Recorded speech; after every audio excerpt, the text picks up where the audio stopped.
We've had plenty of upsets this week in match week 8. We've just seen Manchester United losing to Newcastle. We've also seen Manchester City. It's definitely not a great day for the Manchester teams. Losing to Wolves as well, a 2-0 loss. What this means is they are 8 points behind Liverpool right now. I mean, were you surprised at the gap?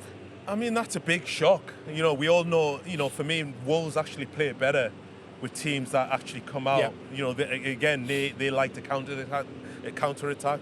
But yeah, that is a big shock.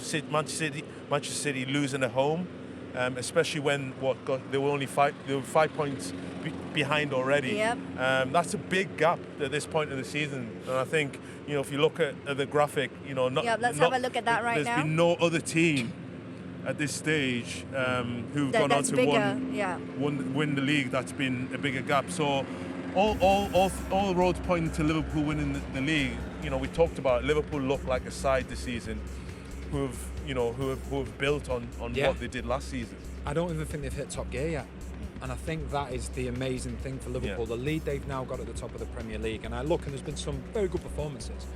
But I think there's another level or two for them to go up yet. But last season, Liverpool did lead as well. I think it was 7 points, if I'm not mistaken. Manchester City managed to catch up. You don't think it's going to happen again? Personally, I don't see it. I think that Manchester City, obviously they want to win the Premier League.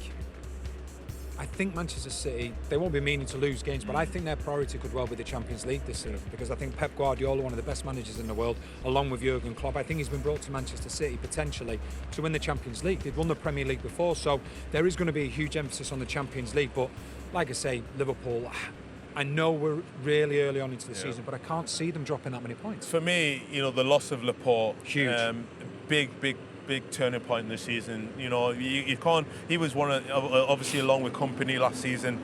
You know, they were a rock in that back four. Obviously, John Stones is out injured, so they have got their injury problems at the back there, and it doesn't look like Laporte's going to be back for another 4 or 5 months. So it's going to be interesting to see if they can stay with Liverpool, because obviously they're leaking a lot of goals now, and that's got to be a worry for Pep Guardiola.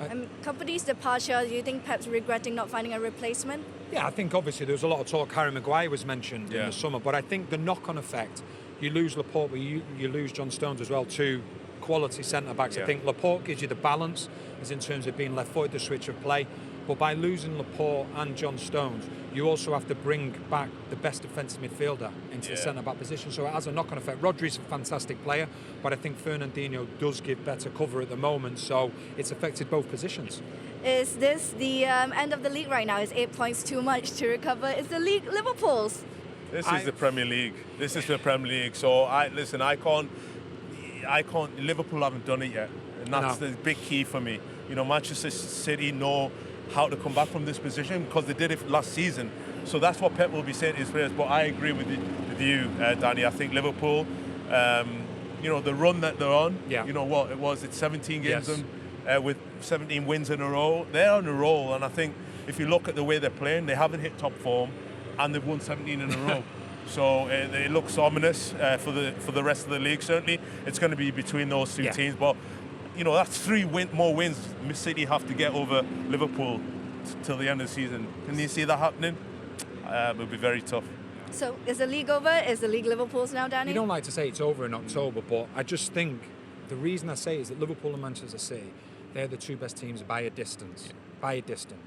And there may be, you know, a freak result during the season, but I just don't see enough to warrant, even at this stage, the 8 points. What about the 2 games they've got to play? Still only 6 points in it, though. Yeah, but it is. But how that can change the mentality? Of course, yeah, and that's what happened last season. Actually. When they went to the Etihad, when they went 100%. To the Etihad, All right, thank you very much, gents. Danny Higginbotham, Shola Ameobi. This is for Astro SuperSport. We'll see you guys very soon.